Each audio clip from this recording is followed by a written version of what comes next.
Sometimes it's easy to sit on the beach as a girl and just watch the guys out there, but if we can get them out in the water and, you know... And just it's just that confidence a lot of the time as well, you know, just building that girl confidence, because they can have so much fun in the water and they can be out there doing it rather than sitting back and, you know, wishing that they were doing it.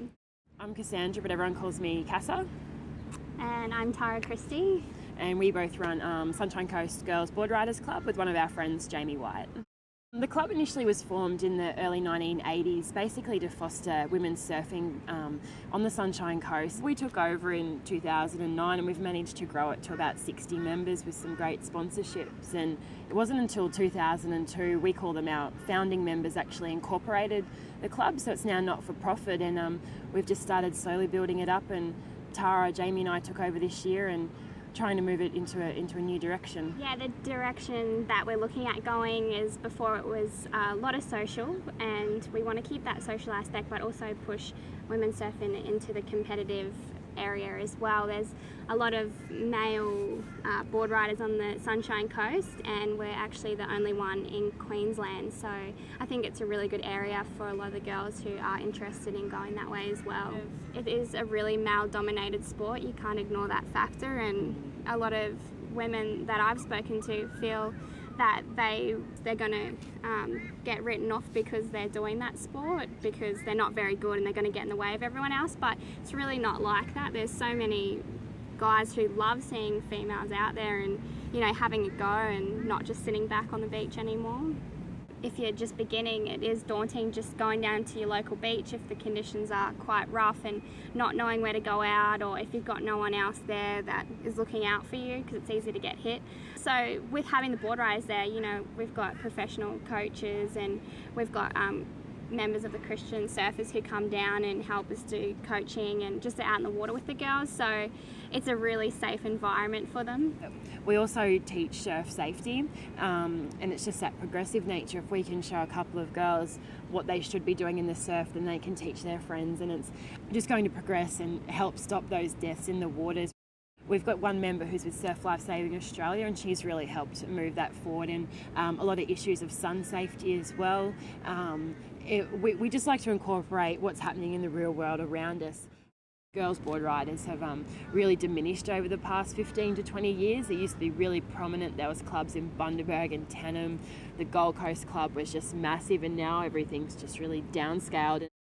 The idea behind a board riders club is to have the competitive meet, so you can pick out those more elite surfers to go into the competitive circuit.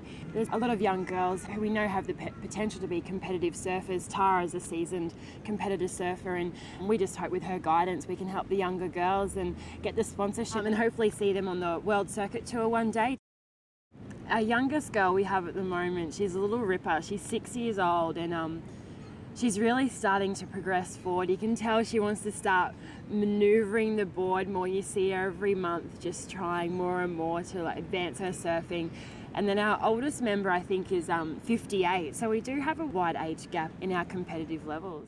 We've also got beginner surfers who have come down with us for their first time. We have a lot of surfers who commute 2 hours to get to where we are. And then we've also got your elite surfers that have been competing their whole lives and have done professional tournaments. So there is a wide range, but you know, everyone works together and helps each other out, and it's really inspiring for the younger girls to see that and to see where they can go and how much fun they can have with it. We've had a lot of positive support from the community as well. There's been a lot of interest into our club. We get people coming up to us all the time and wanting to help us out, you know, keep it growing bigger, because there's so much potential for the club to grow, and within 1 year we've already seen, you know, really big changes, and I think that it's got a massive future there. There's so many ideas that we've got, and it's just putting them into play, and we're looking at running, for the female surfers this year there's only been one Queensland competition, and we're looking at furthering that and having our own competition on the Sunshine Coast, because there's nothing like that for the open surfers anymore. We really want to put back into that area as well. Tara, seen the, especially on the World Circuit Tour, they've cut the number of women competitions back, and Tara has to travel to New South Wales for her competition. So we thought ultimately if we begin with just the Sunshine Coast girls and having a comp up here similar to that of the Yurumba Classic, then we can next year eventually include the Gold Coast and up to Bundaberg maybe, and then eventually down to Tweed and Lennox, and build it up, and hopefully along the way we can get those sponsors on board so it will be a landmark event here on the Sunshine Coast.